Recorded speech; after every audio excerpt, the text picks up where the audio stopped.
Good morning. आज हम यहाँ 11th क्लास में प्रत्यास्था वाला चैप्टर पढ़ा रहे हैं, इलास्टिसिटी।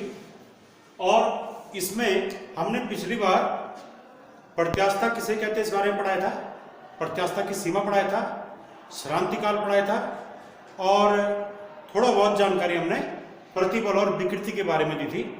तो आज इसमें देखिए दोबारा प्रतिबल किसे कहते हैं और विकृति किसे कहते हैं। तो प्रतिबल को समझने से पहले ये देखिए इसमें कि जब हम किसी पदार्थ पर विरूपक बल लगाते हैं तो विरूपक बल क्या काम करता है, वो उस पदार्थ के रूप या आकार या दोनों में परिवर्तन करता है। ठीक है। और इसके लिए हम एक एग्जाम्पल ले रहे हैं। ये तार है कोई, इस तार पर हमने माना एक भार लटका दिया और ये भार यहां पे क्या है, ये यहां पर विरूपक बल का काम कर रहा है। ये भार यहां पर विरूपक बल का काम कर रहा है। कितना भार लटका हमने इस पे mg, ये भार लटका दिया।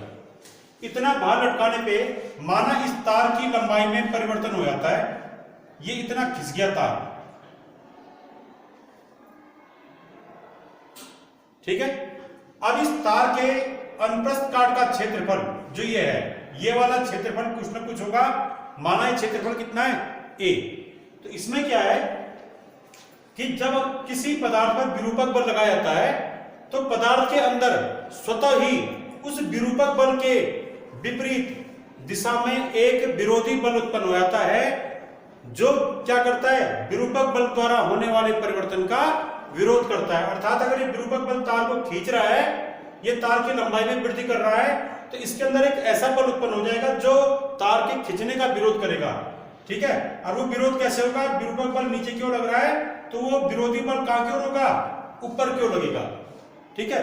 तो उस बल को हम क्या कहते हैं कि विरूपक बल के विपरीत किसी पदार्थ में उत्पन्न होने वाला जो बल है उस बल को कहते हैं प्रत्यानयन बल। इसे हम क्या कहते हैं, प्रत्यानयन बल। ये कब होता है उत्पन्न, जब किसी पदार्थ पर विरूपक बल लगाया जाता है तो पदार्थ के अंदर विरूपक बल द्वारा होने वाले परिवर्तन का विरोध करने के लिए जो बल उत्पन्न होता है उस आंतरिक बल को हम प्रत्यानयन बल कहते हैं। और ये प्रत्यानयन बल जो है, ये पदार्थ की साम्यावस्था में ये बल किसके बराबर होता है, विरूपक बल के बराबर होता है। जितना विरूपक बल लगाएंगे आप उतना ही मान किसका होगा, प्रत्यानयन बल का होगा। पर कब तक, जब तक पदार्थ में प्रत्यास्था के गुण मौजूद हैं तब तक। ठीक है। अब यहां पर माना इस पिंड पे जो विरूपक बल लगा वो लगा माना F। तो यहां पर F का मान कितना आ रहा है, F। और ये F किसके बराबर है, यहां पे mg के बराबर। ठीक है। F बराबर mg, ये विरूपक बल है। और ये इस पदार्थ के कितने क्षेत्रफल पर लगा, माना इस पदार्थ के अनुप्रस्थ परिच्छेद का क्षेत्रफल। अनुप्रस्थ परिच्छेद का मतलब है ये वाला, ये तार लटका रखा आपने और आपने यहां से नीचे बल लगाया, तो इस हिस्से का क्षेत्रफल ये कहलाएगा अनुप्रस्थ काट का क्षेत्रफल या अनुप्रस्थ परिच्छेद का क्षेत्रफल, वो है a। तो माना a क्षेत्रफल पर लगने वाला विरूपक बल क्या है, F है। तो बताइए एकांक क्षेत्रफल पर कितना बल लग रहा होगा, a क्षेत्रफल पर लगने वाला प्रत्यानयन बल या विरूपक बल, एक क्षेत्रफल पर लगने वाला प्रत्यानयन बल या विरूपक बल वो है माना कितना, F। तो पदार्थ के एकांक क्षेत्रफल पर कितना बल लगेगा, किसी पदार्थ के एकांक क्षेत्रफल पर लगने वाले विरूपक बल या प्रत्यानयन बल को यहां पर हम किससे प्रकट करेंगे, F/a से। तो ये जो बल आया कि किसी पदार्थ के एकांक क्षेत्रफल पर उत्पन्न होने वाला प्रत्यानयन बल या लगने वाला विरूपक बल, ये बल ही कहलाता है क्या, प्रतिबल। तो प्रतिबल का मतलब है किसी पदार्थ के प्रति एकांक अनुप्रस्थ काट के क्षेत्रफल पर उत्पन्न होने वाला प्रत्यानयन बल पदार्थ का प्रतिबल कहलाता है। ठीक है। प्रतिबल से स्पष्ट है, प्रतिबल माने एकांक क्षेत्रफल या प्रति एकांक क्षेत्रफल पर लगने वाला विरूपक बल। ठीक है, या प्रत्यानयन बल। और इसका सूत्र हो गया, इसको हम क्या लिख देंगे, इसको हम लिख देंगे प्रतिबल तो ये प्रतिबल बराबर क्या आ गया, प्रतिबल बराबर आ गया F अपॉन A। ठीक है, ये प्रतिबल का सूत्र हो गया। तो यहां से हम प्रतिबल का सूत्र हमें मिल चुका है कि प्रतिबल बराबर F यानी ये बल F बटे क्षेत्रफल। ये कौन सा बल होगा, या तो आप इसको प्रत्यानयन बल बोल सकते हैं या विरूपक बल।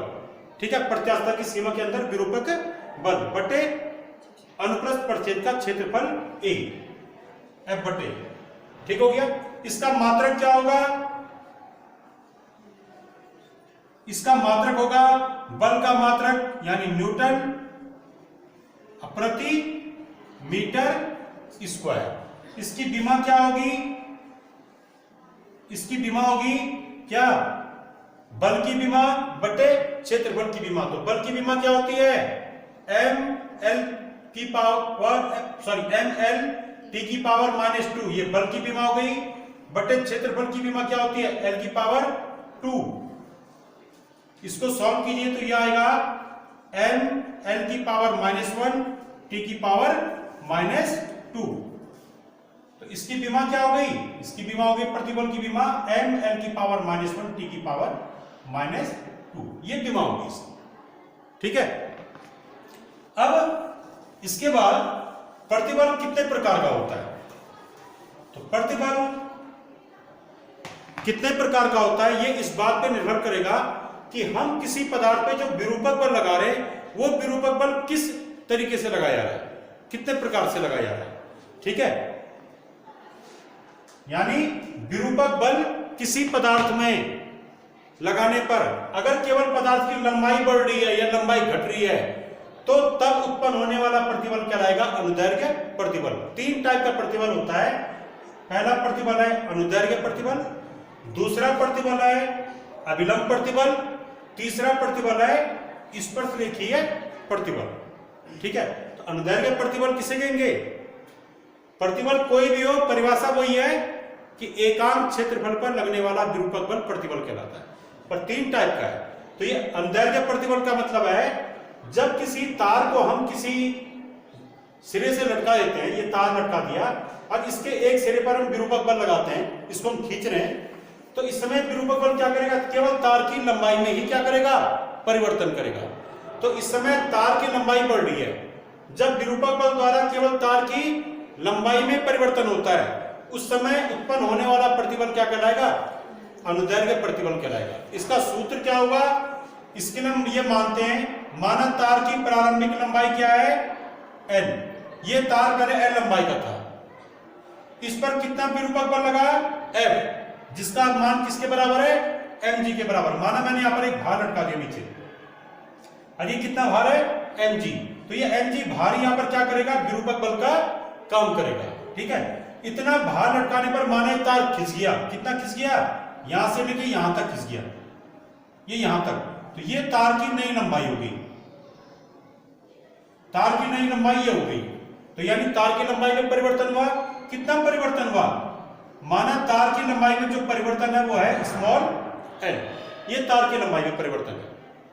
ठीक है, अब आप ये देखिए यहां पर ये जो हिस्सा, ये वाला वृत्ताकार हिस्सा, इस वृत्ताकार भाग का क्षेत्रफल है a, तो बताइए यहां पर प्रतिबल कितना होगा, तो हम प्रतिबल निकाल रहे हैं, प्रतिबल बराबर होता है बल बटे अनुप्रस्थ काट का क्षेत्रफल। तो यहां पर बल कितना आएगा, यहां पर प्रतिबल आ जाएगा, कौन सा प्रतिबल, अनुदैर्घ्य प्रतिबल।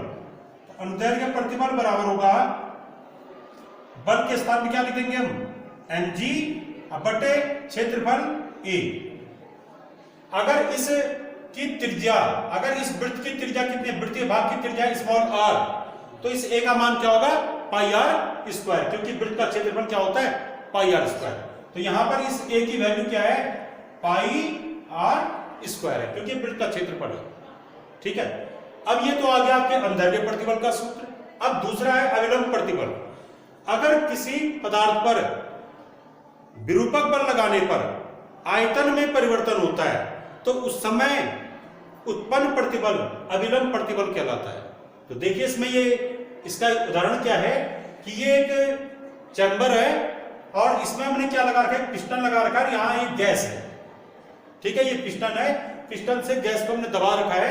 इस गैस का जो आयतन है, इसका आयतन है V, इसका प्रारंभिक आयतन क्या है V, और हमने क्या किया, इस पिस्टन को दबा दिया, हमने इसके आयतन में परिवर्तन करना है। तो दो तरीके से कर सकते हैं, या तो इसके आयतन को बढ़ा सकते हैं या तो घटा सकते हैं। अगर हम आयतन घटा रहे तो हमें क्या करना पड़ेगा, ऊपर से दबाव डालना पड़ेगा, तो ऊपर से भार, यहां पर माना हम क्या करते हैं, कुछ बाट रख देते हैं ऐसे, यहां पर हमने कुछ बाट रख दिए, कुछ भार लटका दिया, उससे क्या होगा, इस पिस्टन पे लंबवत बल नीचे क्यों लगेगा, और ये पिस्टन क्या हो जाएगा, इस जगह से यहां पर खिसक जाएगा। माना ये पिस्टन अब यहां पर आ गया, ये पिस्टन यहां से यहां आ गया, ठीक है। उससे क्या होगा, अब गैस का आयतन क्या हो जाएगा, चेंज हो जाएगा। पहले गैस का आयतन यहां तक था, अब गैस का आयतन ये हो जाएगा, तो आयतन में परिवर्तन हुआ। तो आयतन में कितना परिवर्तन हुआ, माना आयतन में परिवर्तन हुआ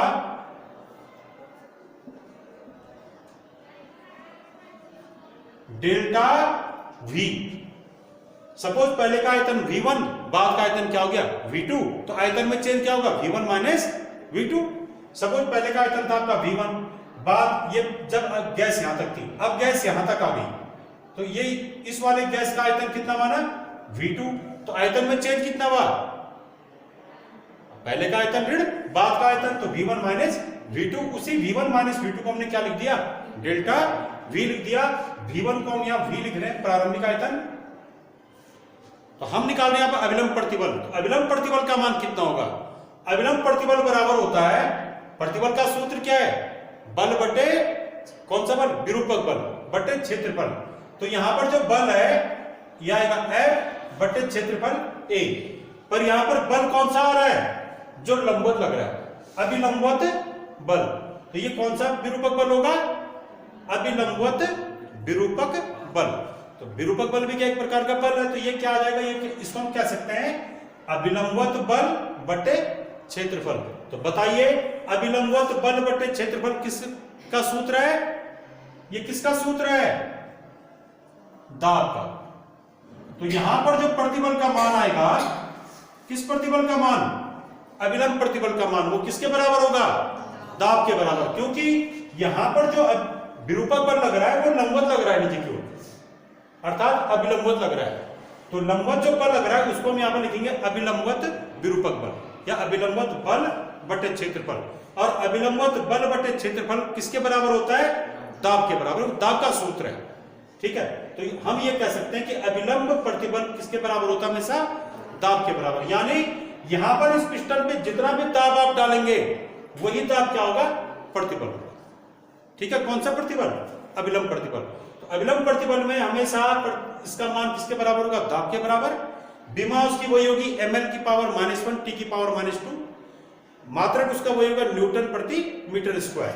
पर यहां पर अंदर के प्रतिबल में प्रतिबल का सूत्र क्या है, mg बटे a, या mg बटे आप a के स्थान में क्या रख सकते हैं, पाई r स्क्वायर, ठीक हो गया। तीसरा प्रतिबल देखिए, स्पर्श रेखीय प्रतिबल।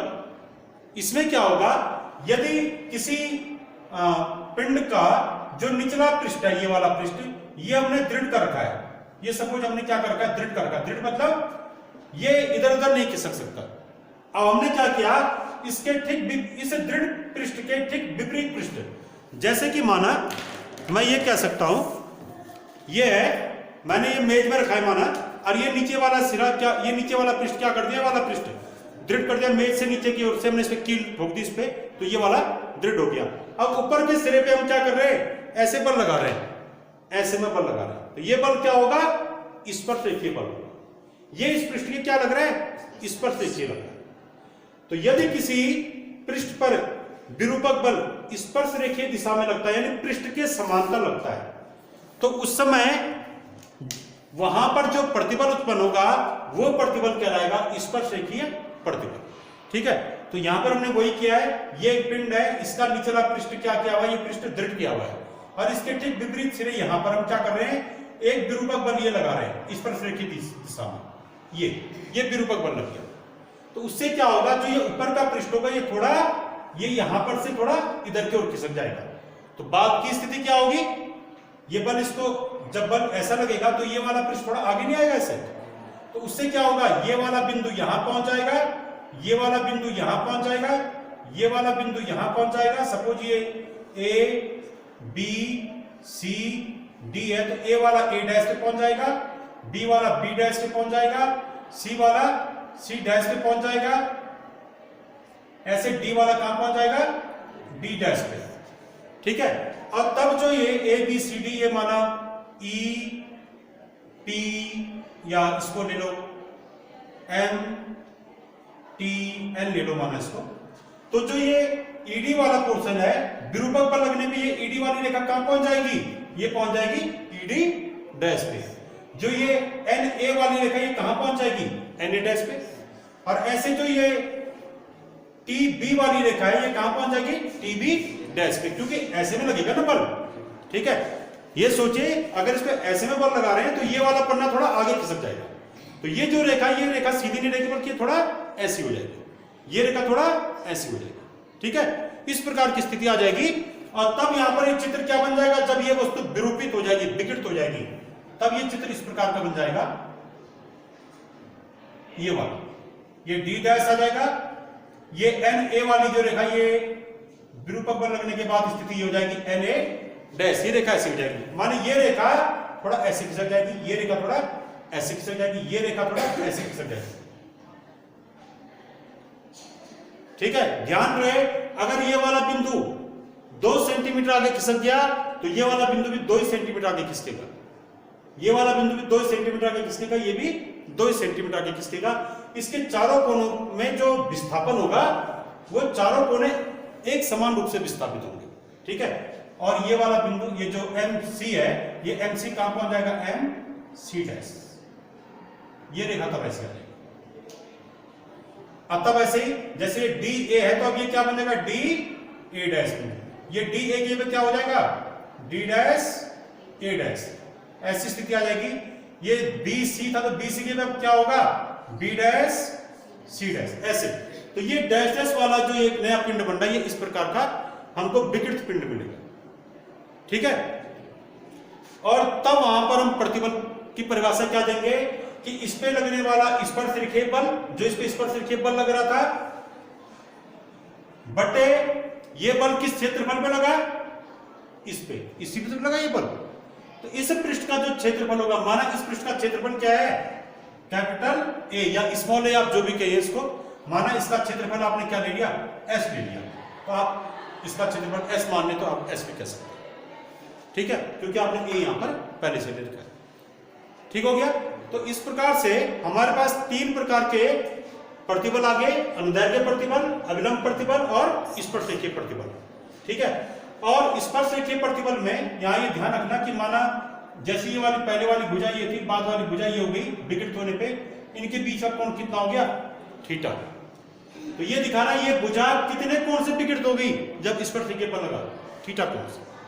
ठीक हो गया, अब इसके बाद नई राशि है विकृति।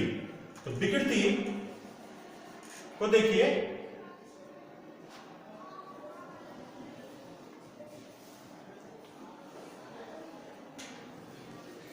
इसको इंग्लिश में कहते हैं स्ट्रेन। तो विकृति का मतलब है जब हम किसी पदार्थ पर विरूपक बल लगाते हैं तो पदार्थ के रूप आकार में परिवर्तन आता है। ठीक है, और वो पदार्थ क्या होता है, विकृत हो जाता है। जब तक उस पर विरूपक बल लगा है तब तक वो क्या होता है, विकृत रहता है। माना ये तार था, इस तार की लंबाई थी, प्रारंभिक लंबाई क्या, कैपिटल एल, इस पे विरूपक बल लगा एफ, और इसकी लंबाई में कितना परिवर्तन हो गया, डेल्टा एल, ये इतना लंबा और हो गया। तो लंबाई में परिवर्तन क्या है, स्मॉल एल, प्रारंभिक लंबाई क्या है, एल। तो यहां पर अगर हम ये देखें इसको, मैं अब यहां पर विकृति को परिभाषित कर रहा हूं कि जब तार की प्रारंभिक लंबाई क्या थी, एल, तो एल प्रारंभिक लंबाई जब थी तो इसमें कितनी विकृति आई, या लंबाई में परिवर्तन कितना हुआ,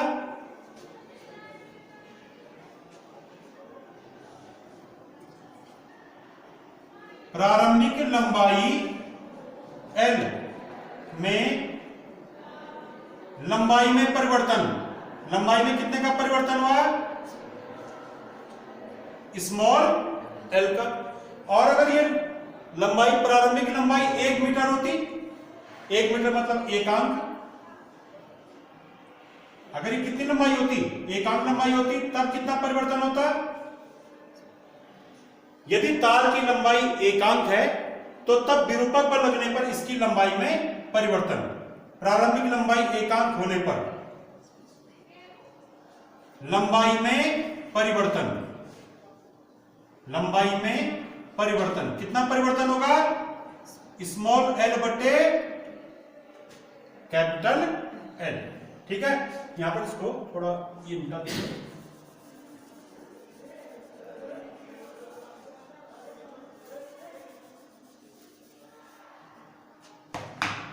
ठीक हो गया। तो अब देखिए ये क्या राशि है? ये राशि क्या बता रही है कि पदार्थ की लंबाई एकांक होने पर उसकी लंबाई में कितना परिवर्तन हुआ विरूपक बल के द्वारा? स्मॉल एल बटे, यानी लंबाई में परिवर्तन बटे प्रारंभिक लंबाई। ठीक है, तो ये जो राशि है ये राशि कहलाती है विकृति। पर इसकी परिभाषा हम ऐसा नहीं देंगे क्योंकि यहां पर तो केवल लंबाई में परिवर्तन हो रहा है। हो सकता है विरूपक बल के द्वारा आयतन में परिवर्तन हो सकता है विरूपक बल के द्वारा रूप में ही परिवर्तन हो जाए। तो विकृति की परिभाषा क्या दी जाएगी कि किसी पदार्थ के कि विरूपक बल लगने पर किसी पदार्थ के एकांक आकार में होने वाला भिन्नात्मक परिवर्तन, क्योंकि भिन्न के रूप में आ रहा है। ठीक है, विरूपक बल लगने पर किसी पदार्थ के एकांक आकार, केवल लंबाई नहीं कहना, यहां आयतन में भी परिवर्तन हो सकता है, तो लंबाई से काम नहीं चलेगा। क्या कहना है इसमें? विरूपक बल लगने पर किसी पदार्थ के एकांक आकार में होने वाला भिन्नात्मक परिवर्तन विकृति कहलाता है। ठीक है, जैसे कि माना इस तार पर विरूपक बल F लगा और इसकी लंबाई की प्रारंभिक लंबाई क्या थी? Capital L. इसकी लंबाई में कितना परिवर्तन हुआ? स्मॉल एल का। तो इसमें विकृति क्या होगी? इसमें विकृति होगी प्रारंभिक लंबाई, लंबाई में परिवर्तन बटे प्रारंभिक लंबाई। ठीक है, और अगर आयतन में परिवर्तन हो रहा है तो तब यहां पर क्या आएगा? आयतन में परिवर्तन बटे प्रारंभिक आयतन। ठीक है, और इसके लिए भी हम अलग से निकालेंगे, इसके लिए अलग से बताएंगे। तो परिभाषा क्या विकृति की? विरूपक बल लगने पर पदार्थ के रूप आकार में परिवर्तन आ जाता है, अतः किसी पदार्थ में विरूपक बल लगने पर उसके एकांक आकार में होने वाला भिन्नात्मक परिवर्तन। तो एकांक आकार में होने वाला भिन्नात्मक परिवर्तन पदार्थ के लिए विकृति कहलाता है। और इसका सूत्र होता है विकृति बराबर परिवर्तन बटे प्रारंभिक आकार। ठीक है, अगर लंबाई में परिवर्तन हो रहा है तो आप लिखेंगे लंबाई में परिवर्तन बटे प्रारंभिक लंबाई। ठीक हो गया। तो ये विकृति का सूत्र है। अब विकृति कितने टाइप की होती है? क्योंकि प्रतिबल 3 टाइप का था तो उसी के संगत विकृति भी क्या है? 3 टाइप की है। पहले प्रकार की जो विकृति है उसे हम कहते हैं अनुदैर्घ्य विकृति। उसका नाम क्या है? अनुदैर्घ्य विकृति।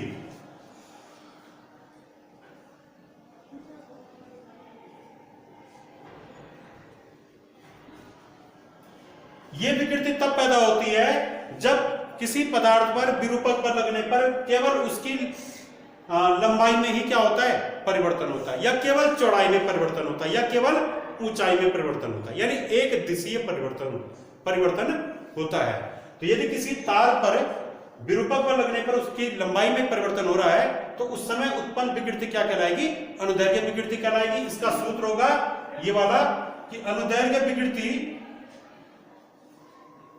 बराबर लंबाई में परिवर्तन, यहां पर लंबाई में परिवर्तन कितना था? स्मॉल एल बटे प्रारंभिक लंबाई।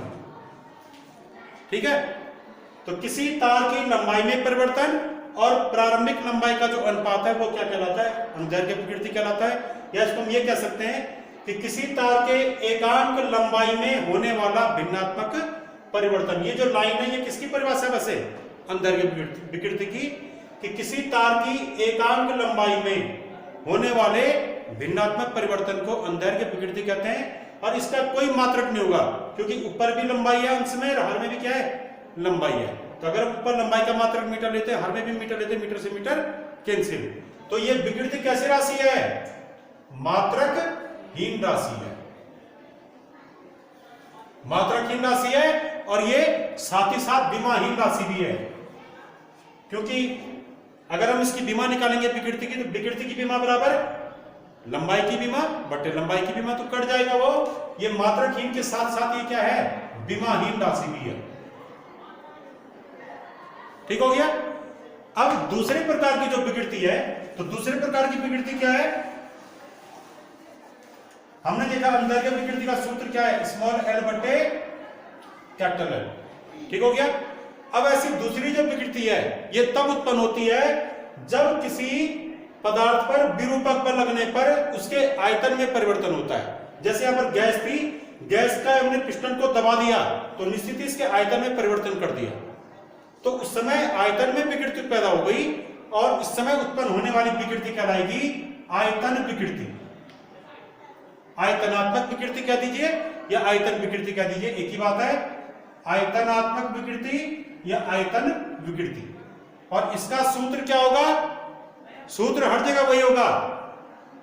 यहां आयतन में परिवर्तन हो रहा है, तो यहां क्या आएगा? आयतन में परिवर्तन बटे प्रारंभिक आयतन। प्रारंभिक आयतन क्या था? जैसे माना इस गैस का, ये गैस पहले यहां तक थी, तो इसका प्रारंभिक आयतन क्या है? Capital V. अब हमने पिस्टन को दबा दिया, इस पे कितना दाब डाला? पी दाब डाला। पी दाब डालने पे पिस्टन थोड़ा नीचे की ओर खिसक गया। अब इस गैस का आयतन यहां तक हो गया, ये गैस इतने पे दब गई। ठीक है, तो इससे अब गैस का आयतन कम हो गया, गैस के आयतन में परिवर्तन हो गया होगा कुछ। कितने का परिवर्तन हुआ? आयतन में परिवर्तन हुआ डेल्टा वी का। तो आयतन विकृति का सूत्र क्या होगा? आयतन में परिवर्तन बटे प्रारंभिक आयतन। ठीक है, मेथड वही है। यहां तक लंबाई में परिवर्तन, तो यहां क्या है अंश में? आयतन में परिवर्तन। यहां है क्या? प्रारंभिक लंबाई, तो यहां क्या है? प्रारंभिक आयतन। इसका भी कोई मात्रक नहीं होगा, इसकी भी कोई विमा नहीं होगी। ठीक हो गया। और यहां प्रतिबल का सूत्र मान किसके बराबर था? दाब के बराबर। यह भी बताया था हमने कि इस वाले केस में जो प्रतिबल होता है उसे हम क्या कहते हैं? विकृति का नाम है आयतन विकृति, पर इसके संगत जो प्रतिबल था उसका नाम क्या था? अभिलंब प्रतिबल, क्योंकि दाब अभिलंब पड़ता है। उस सब प्रतिबल कौन सा होगा? अभिलंब प्रतिबल। याद रखें, प्रतिबल है अभिलंब प्रतिबल, जबकि उसके लिए विकृति कौन सी पैदा हुई? आयतन विकृति। यहां पर प्रतिबल कौन था? अनुदैर्घ्य प्रतिबल, और उसके संगत विकृति कौन सी उत्पन्न हुई? अनुदैर्घ्य विकृति। ठीक है, इसमें केवल लंबाई में परिवर्तन होता है, इसका आयतन में परिवर्तन होता है, और इसमें आकार में परिवर्तन। अब इस वाले का नाम, इसमें प्रतिबल कौन सा था? जब स्पर्श रेखीय बल लग रहा था, स्पर्श रेखीय प्रतिबल। अब यहां विकृति कौन सी होगी? सॉरी, यहां पर जो विकृति आएगी उसे कहते हैं हम अपरूपण विकृति। अपरूपण विकृति। ठीक है, और इसका मान कैसे निकालेंगे? इसका मान निकलेगा कि जैसे ये कोई, हमने भी इसका जिक्र किया था कि ये कोई पिंड है, इसका निचला पृष्ठ क्या किया हुआ है? दृढ़ किया हुआ है, और इसके ठीक विपरीत पृष्ठ यहां पर हमने क्या लगाया? स्पर्श रेखीय प्रतिबल, ऐसे स्पर्श रेखीय बल लगाया ऐसे। तो उससे क्या हुआ? ये ऊपर का पृष्ठ थोड़ा आगे खिसक गया होगा, इसके ठीक नीचे का पृष्ठ थोड़ा कम खिसका होगा, इसके नीचे का पृष्ठ थोड़ा कम खिसका होगा, ऐसा हुआ होगा। ठीक है, और ऐसा होने पे जो पहले ये भुजा ईडी थी, ये कहां विस्थापित हो गई? ई डी डैश पे। ऐसे तो आया था ई डी डैश। तो यहां प्रारंभिक भुजा और ये विस्थापित भुजा के बीच का जो एक कोण होगा, ये वाला कोण, ये कोण आएगा अपरूपण विकृति के बराबर। ठीक है, और इसका मान हम कैसे निकालते हैं? इसका मान निकालने का तरीका यह है, यहां पर एक समकोण त्रिभुज बन रहा है, देखिए वाला, ये एक छोटा समकोण त्रिभुज बन रहा है, ये वाला बन रहा है ना। इस समकोण त्रिभुज में ये हो जाएगा लंब, ये हो जाएगा आधार, और ये क्या हो जाएगा? कर्ण। तो इसके लिए हम tan थीटा निकालते हैं कि tan थीटा क्या आएगा? tan थीटा, इसके लिए tan थीटा बराबर लंब बटे आधार। तो लंब कौन होगा इसमें? d डैश, ये क्या है? d डैश d, ये लंब हो जाएगा, बटे आधार कौन होगा इसमें? ed, क्योंकि tan बराबर होता है लंब बटे आधार, ये लंब हो जाएगा, ये आधार हो जाएगा। ठीक है, तो ये यहाँ पर tan थीटा निकालेंगे इसमें। अब आप कह रहे होंगे अपरूपण विकृति जो थीटा होती है हम tan थीटा क्यों निकाल रहे हैं? वो इसलिए कि ये कोण बहुत छोटा होता है, ये वाला कोण, और छोटे कोणों के लिए जब थीटा क्या हो, अत्यंत छोटा हो, जब ये कोण बहुत छोटा होता है तो उस समय tan थीटा का मान किसके बराबर होता है? थीटा के बराबर होता है, करीब करीब थीटा के बराबर होता है, करीब करीब थीटा के बराबर। तो इसीलिए हमने tan थीटा का मान ये निकाल दिया। तो tan थीटा को हम क्या लिख देंगे तब? थीटा लिख देंगे, इसी को लिख देंगे हम d डैश d बटे ed।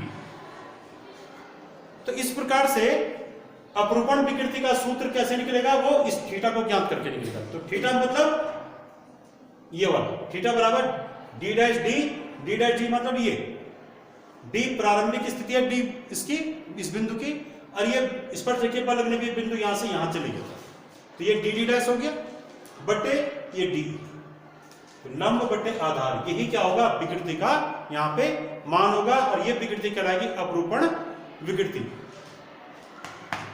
हमने यहां पर क्या देखा? एक तो प्रतिबल कितने प्रकार के हैं? 3 प्रकार के प्रतिबल होते हैं। कौन कौन से? अनुदैर्घ्य प्रतिबल, अविलंब प्रतिबल, अंतर्गत प्रतिबल के लिए आ जाएगा फिगर, अंतर्गत प्रतिबल के लिए हम गैस का एग्जाम्पल दे देंगे, और स्पर्शरेखीय प्रतिबल के लिए आ जाएगा, ठीक है। और तब विकृति कि किसी पदार्थ के एकांक आकार में होने वाला भिन्नात्मक परिवर्तन विकृति कहलाता है। इसका कोई मात्रक नहीं होता, कोई विमा नहीं होती। अब विकृति भी 3 टाइप की थी। अनुदैर्घ्य विकृति, इसका फॉर्मूला था स्मॉल एल बटे कैपिटल एल, लंबाई में परिवर्तन बटे प्रारंभिक लंबाई। अविलंब, ये इस विकृति का नाम क्या था? आयतन विकृति, ठीक है। 3 टाइप की विकृति, अनुदैर्घ्य विकृति, आयतन विकृति, अपरूपण विकृति। तो आयतन विकृति का सूत्र क्या है? आयतन में परिवर्तन बटे प्रारंभिक आयतन। और तीसरा अपरूपण विकृति, इसका सूत्र क्या है? इसका मान इस थीटा के बराबर होता है, और थीटा का मतलब है यहाँ पे लंब बटे आधार, ठीक हो गया। अब इसके बाद हम पढ़ेंगे हुक का नियम।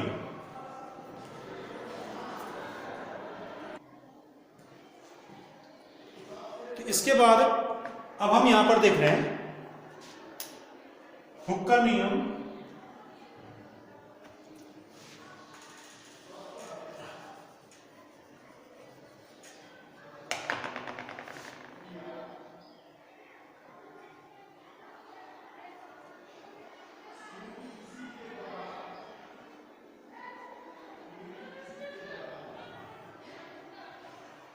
हुक का नियम वैज्ञानिक थे, इनका पूरा नाम है रॉबर्ट हुक, और सन 1679 में इन्होंने जो है जो प्रत्यास्थता का अध्ययन किया, वस्तुओं में प्रत्यास्थता के गुणों का अध्ययन किया, और उस आधार पर अपना एक नियम दिया जिसे हम हुक के नियम से जानते हैं। तो हुक का नियम क्या है कि प्रत्यास्थता की सीमा के अंदर, या ये कह दो लघु विकृतियों के लिए प्रत्यास्थता की सीमा के अंदर प्रतिबल सदैव विकृति के अनुक्रमानुपाती होता है। प्रतिबल हमेशा विकृति के अनुक्रमानुपाती होता है। यह है, यह किसका नियम है? हुक का नियम है कि लघु विकृतियों के लिए प्रत्यास्थता की सीमा के अंदर प्रतिबल हमेशा विकृति के अनुक्रमानुपाती होता है। अब अगर हम यहां पे लघु विकृति का मीनिंग देखें तो लघु विकृति मतलब जो विरूपक बल लग रहा है वो उस पदार्थ में बहुत ज्यादा विकृति पैदा नहीं कर रहा है, वो बहुत कम विकृति पैदा कर रहा है, तब जाके ये नियम लगेगा। और जब विरूपक बल पदार्थ में लग रहा है तो पदार्थ के अंदर प्रत्यास्थता का गुण मौजूद होना चाहिए, ठीक है। इतना ज्यादा विरूपक बल न लगे कि पदार्थ का प्रत्यास्थता का गुण खत्म हो जाए। तो लघु विकृतियों के लिए प्रत्यास्थता की सीमा में प्रतिबल सदैव विकृति के अनुक्रमानुपाती होता है, इसे हुक का नियम कहते हैं। अब जो है इसको अगर आगे हम हल करें, यानी अगर विकृति ज्यादा उत्पन्न करनी है तो प्रतिबल ज्यादा करना पड़ेगा, विकृति कम पैदा करनी है तो प्रतिबल भी कम होगा। अब यहां पर प्रतिबल ये बराबर आ जाएगा अनुक्रमानुपाती हट के, और यहां पर एक नियतांक आएगा। माना इस नियतांक को हम लिख रहे हैं E लिख दे रहे हैं, और E इंटू विकृति। तो ये जो E है, इस E को हम लिखते हैं E बराबर, ये आ जाएगा प्रतिबल बट्टे विकृति।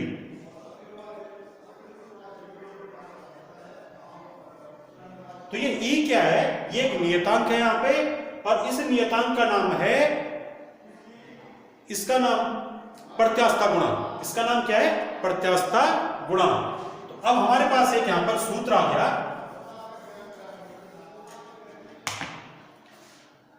E का मतलब प्रत्यास्थता गुणांक,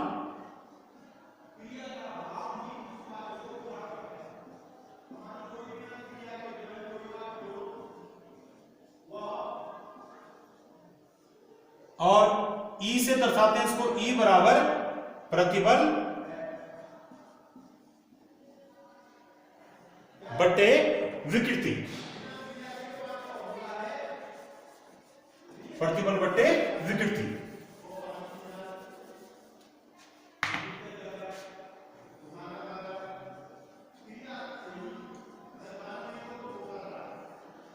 आयतन प्रत्यास्थता गुणांक, सॉरी, प्रत्यास्थता गुणांक बराबर हो गया प्रतिबल बटे विकृति। तो इसकी परिभाषा क्या प्रत्यास्थता गुणांक की? कि लघु विकृतियों के लिए प्रत्यास्थता की सीमा में प्रतिबल और विकृति का अनुपात पदार्थ की प्रत्यास्थता गुणांक कहलाता है। कि लघु विकृतियों के लिए प्रत्यास्थता की सीमा में प्रतिबल और विकृति का अनुपात प्रत्यास्थता गुणांक कहलाता है। और प्रत्यास्थता गुणांक 3 प्रकार के होता है ये, ठीक है। और ये किस बात पे निर्भर कर रहा है? प्रत्यास्थता गुणांक इस बात पे निर्भर करता है कि पदार्थ में प्रतिबल कौन सा उत्पन्न हुआ और विकृति कौन सी उत्पन्न हुई।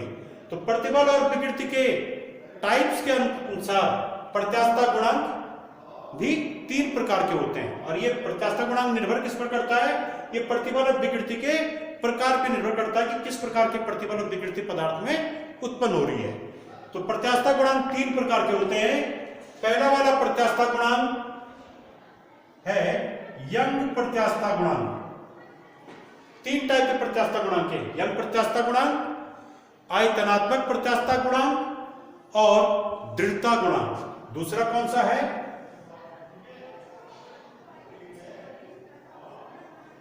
आयतनात्मक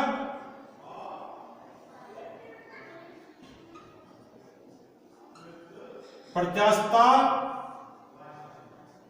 गुणांक, इसको हम B से प्रकट करते हैं। और तीसरा वाला है तीसरा प्रत्यास्थता गुणांक, दृढ़ता गुणांक।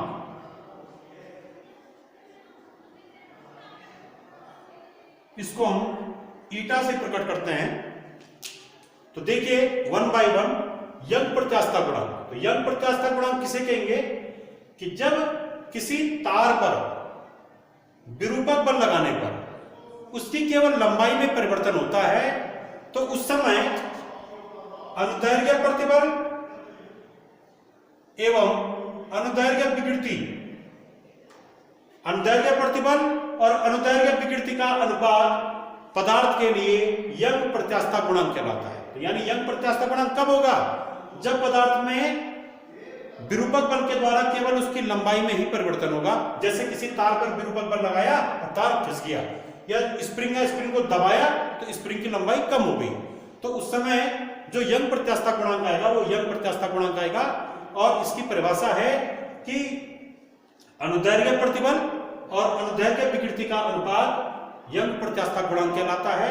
इसको y से प्रकट करते हैं, वैज्ञानिक के नाम पे है, और इसको हम y से प्रकट करते हैं। तो y बराबर अनुदैर्घ्य प्रतिबल बटे अनुदैर्घ्य विकृति। और इसका जो सूत्र आएगा, इसका सूत्र देखिए, y बराबर अनुदैर्घ्य प्रतिबल। तो अनुदैर्घ्य प्रतिबल का सूत्र क्या है? प्रतिबल का सूत्र होता है F बटे A बटे अनुदैर्घ्य विकृति। अनुदैर्घ्य विकृति का सूत्र यह है स्मॉल l, माना इसकी प्रारंभिक लंबाई कैपिटल L थी और इसकी लंबाई में परिवर्तन कितना हो गया? Small l। विरूपक बल कितना लगा? F, जिसका मान mg के बराबर है। माना इस तार पर हमने कितना भार लटकाया? mg भार लटकाया, तो ये mg भार यहां पर विरूपक बल है। ठीक है। इस तार के अनुप्रस्थ काट का क्षेत्रफल है कैपिटल ए।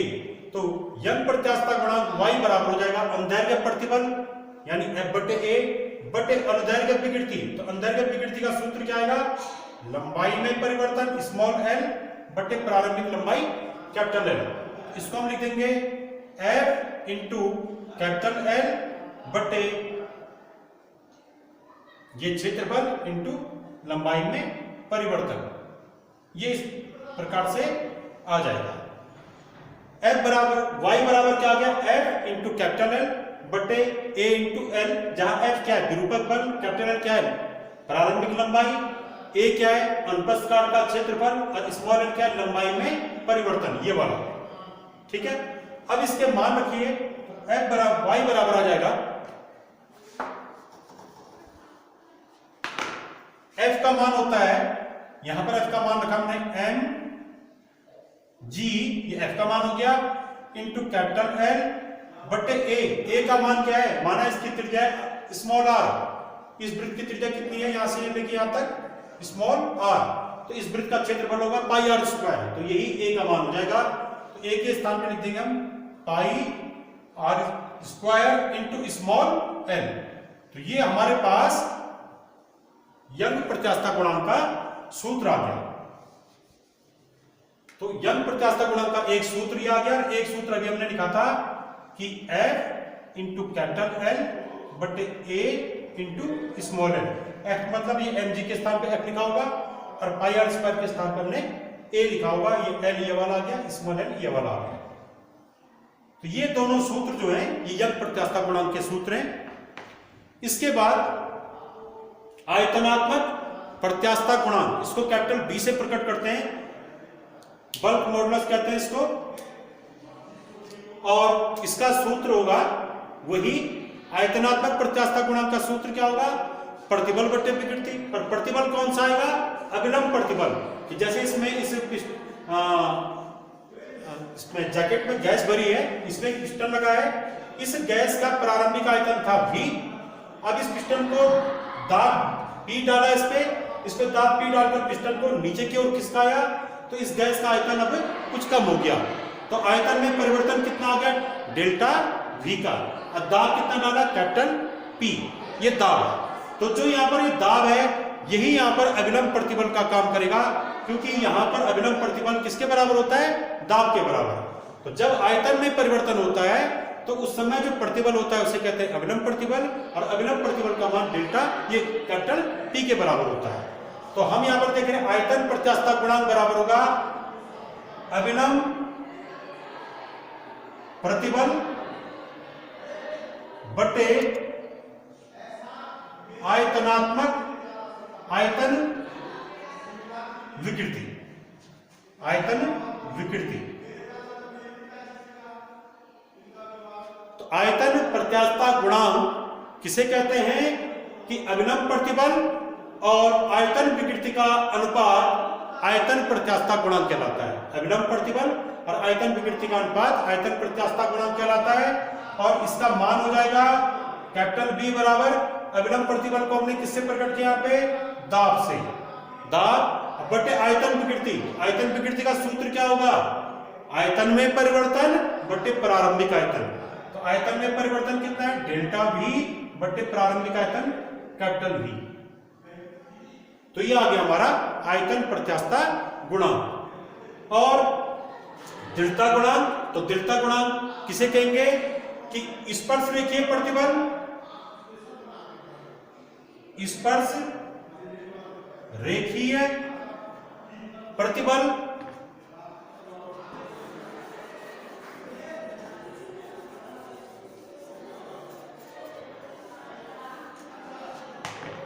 देखिए इसको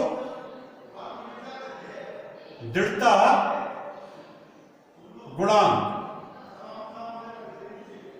इसको ईटा से प्रकट करते हैं। इसका सूत्र हो गया स्पर्श रेखीय प्रतिबल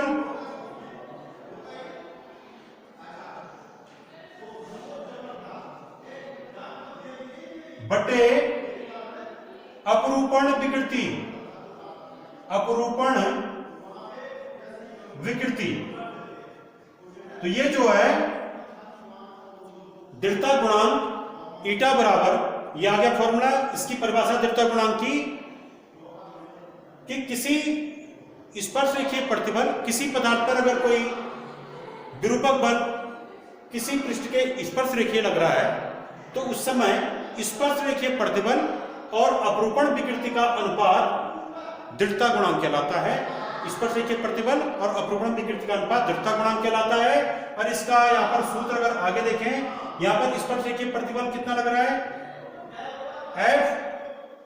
F/A, माना इस वाले पृष्ठ का क्षेत्रफल क्या है, कैपिटल ए, और इस वाले पृष्ठ पे स्पर्श रेखीय दिशा में कितना बल लग रहा है, कैपिटल है, तो ये स्पर्श रेखीय प्रतिबल हो गया बटे अपरूपण विकृति थीटा।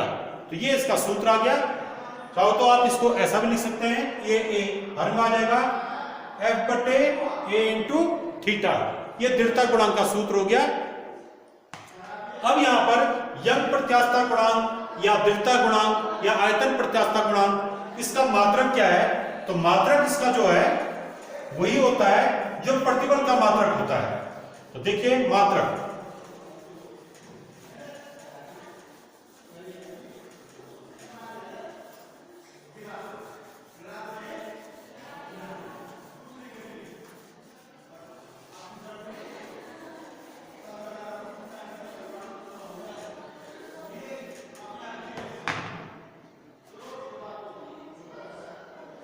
प्रत्यास्थता गुणांक,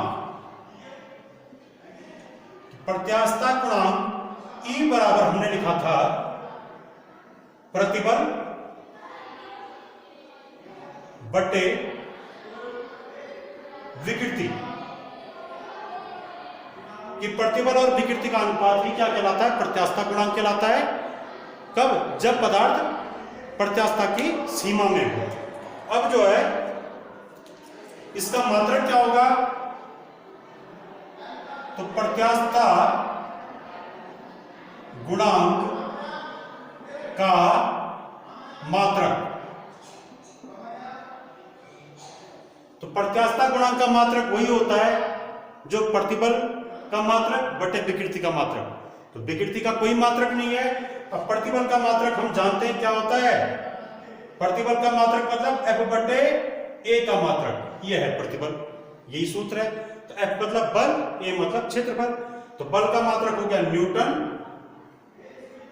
बटे के हम प्रति पढ़ देंगे, क्षेत्रफल का मात्रक मीटर स्क्वायर, तो न्यूटन प्रति मीटर स्क्वायर यही प्रत्यास्थता गुणांक का मात्रक है। तब चाहे वो कोई भी प्रत्यास्थता गुणांक हो, यंग प्रत्यास्थता गुणांक, आयतन प्रत्यास्थता गुणांक, दृढ़ता गुणांक, सबका मात्रक न्यूटन प्रति मीटर स्क्वायर है। ये जो है दाब का मात्रक भी है, दाब का मात्रक भी न्यूटन प्रति मीटर स्क्वायर होता है। और प्रत्यास्थता गुणांक की विमा, तो प्रत्यास्थता गुणांक की विमा बराबर प्रतिबल की विमा बटे विकृति की विमा। विकृति विमाहीन राशि है, इसकी कोई विमा ही नहीं होती है। तो प्रतिबल की विमा क्या होगी, इसकी विमा, प्रतिबल की विमा होगी बल की विमा बटे क्षेत्रफल की विमा, और ये आती कितनी, mL की पावर -1 T की पावर -2। ये प्रत्यास्थता गुणांक की विमा है। ये जो है दाब की विमा भी है। तो किसी भी टाइप का प्रत्यास्थता गुणांक हो, सबके लिए यही मात्रक होगा और यही विमा होगी। तो आज हमने यहाँ पर विभिन्न प्रकार के प्रतिबल, विकृति और हुक का नियम देखा। हुक का नियम क्या था कि लघु विकृतियों के लिए प्रत्यास्थता की सीमा में प्रतिबल हमेशा विकृति के अनुक्रमानुपाती होता है, और इन दोनों का अनुपात, प्रतिबल और विकृति का अनुपात क्या कहलाता है, पदार्थ का प्रत्यास्थता गुणांक कहलाता है। और ये इस बात पर निर्भर करता है कि पदार्थ में विरूपक बल के द्वारा कौन सा प्रतिबल और कौन सी विकृति उत्पन्न हो रही है। और ये प्रत्यास्थता गुणांक कितने प्रकार के थे, हमने इस बारे में पढ़ा। Thank you.